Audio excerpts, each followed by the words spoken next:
Assalamualaikum warahmatullahi wabarakatuh. Perkenalkan, nama saya Naila Zafira dengan nomor NPM 21120025 dari program studi manajemen. Tujuan saya membuat video ini adalah untuk memenuhi tugas ujian akhir semester mata kuliah perilaku organisasi. Saya akan menjelaskan beberapa materi tentang perilaku organisasi. Yang pertama ada pengertian perilaku organisasi. Perilaku organisasi adalah studi yang mempelajari tentang cara individu-individu dalam suatu organisasi berinteraksi dan berperilaku. Ini mencakup aspek-aspek seperti motivasi, komunikasi, kepemimpinan, konflik, dan budaya organisasi yang mempengaruhi dinamika di dalamnya. Studi perilaku organisasi membantu memahami bagaimana individu dan kelompok bekerja bersama untuk mencapai tujuan organisasi tersebut. Yang kedua, ada tujuan perilaku organisasi. Tujuannya melibatkan pencapaian efisiensi, efektivitas, inovasi, dan keberlanjutan. Organisasi bertujuan untuk mencapai tujuan mereka dengan memahami dinamika internal, memotivasi karyawan, dan mengelola sumber daya dengan optimal.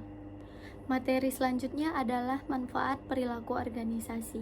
Perilaku organisasi bermanfaat sebagai yang pertama, berfungsi sebagai peta kehidupan anggota di dalamnya. Yang kedua, menyelenggarakan penelitian sistematis yang membantu memahami dan memprediksi kehidupan organisasi di masa mendatang. Yang ketiga, membantu setiap individu membangun pemahaman atas perilaku mereka sendiri dan orang lain dalam organisasi, guna memperkuat hubungan interpersonal satu sama lain. Yang keempat, membantu manajer dalam memahami dan mempengaruhi lingkungan. Yang kelima, sebagai tindakan mencegah terjadinya masalah dalam organisasi. Yang keenam, untuk menanamkan motivasi dasar bagi manajer agar mampu mengarahkan dan mengontrol bawahan secara efektif. Selanjutnya ada memelihara hubungan industrial perusahaan.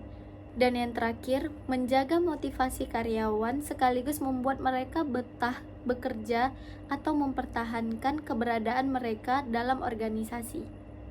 Materi selanjutnya akan saya bahas adalah ruang lingkup perilaku organisasi. Ruang lingkup perilaku organisasi mencakup studi mengenai bagaimana individu, kelompok, dan struktur organisasi berinteraksi di dalamnya. Ini melibatkan analisis terhadap motivasi, komunikasi, kepemimpinan, pengambilan keputusan, dinamika kelompok, budaya organisasi, dan aspek lain yang mempengaruhi cara organisasi beroperasi. Materi yang kelima ada elemen perilaku organisasi. Perilaku organisasi memiliki 4 elemen penting yang berasal dari internal dan eksternal organisasi, yaitu yang pertama ada manusia. Manusia merepresentasikan sistem sosial internal organisasi, terdiri atas individu atau kelompok tertentu. Kelompok itu dapat berjumlah kecil atau besar, informal atau formal, resmi atau tidak resmi. Kelompok manusia bersifat dinamis, berarti mudah dibuat atau dibentuk, berubah dan terpecah atau bubar. Setelah berkelompok, manusia akan menempuh berbagai cara supaya dapat mencapai tujuan dan target yang hendak dicapai. Maka, organisasi justru hadir untuk melayani masing-masing orang, bukan sebaliknya. Yang kedua ada struktur. Struktur merupakan hubungan setiap orang yang ada dalam sebuah organisasi. Mereka yang mendiami organisasi akan memiliki peran yang berbeda dan mempunyai hubungan tertentu satu sama lain.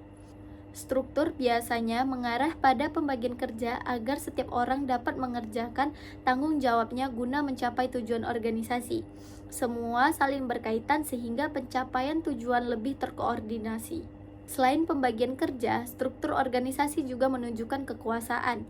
Maka, mereka yang berwenang harus menjalankan tugas sesuai dengan kewenangannya, dan orang lain dalam organisasi wajib mematuhi wewenang tersebut. Elemen selanjutnya ada teknologi. Sifat teknologi tergantung pada sifat organisasi, sehingga akan mempengaruhi pekerjaan dan kondisi kerja perusahaan. Bisa dibilang teknologi dapat melahirkan efektivitas sekaligus batasan setiap orang dengan cara masing-masing. Elemen terakhir adalah sistem sosial.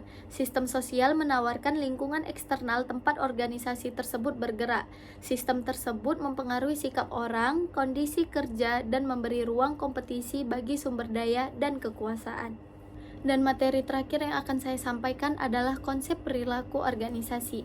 Perilaku organisasi mempunyai landasan filosofi yang menjadi konsep dasar ilmu ini. Apalagi, perilaku organisasi berkaitan erat dengan manusia. Adapun konsep dasar yang diusung adalah yang pertama, hakikat manusia, mencakup pemahaman terkait perbedaan individu, diri individu sepenuhnya, dan perilaku termotivasi. Perilaku yang termotivasi merujuk pada bagaimana individu berperilaku karena adanya dorongan yang berasal dari suatu kebutuhan. Dalam penyelenggaraan organisasi, motivasi harus ada agar individu tergerak melakukan sesuatu untuk mencapai tujuan yang dicita-citakan. Yang kedua ada hakikat organisasi, mencakup pemahaman tentang sistem sosial karena organisasi merupakan sistem sosial yang dibentuk atas dasar kepentingan bersama. Lalu ada kepentingan bersama yang menegaskan ada prinsip kesalingan antar individu dan organisasi. Individu membutuhkan organisasi dan organisasi membutuhkan individu agar bisa maju bersama. Sekian materi yang dapat saya sampaikan. Apabila ada kesalahan kata, saya mohon maaf sebesar-besarnya. Semoga materi tersebut dapat bermanfaat untuk kita semua. Saya akhiri, wabillahi taufiq wal hidayah. Wassalamualaikum warahmatullahi wabarakatuh. Terima kasih.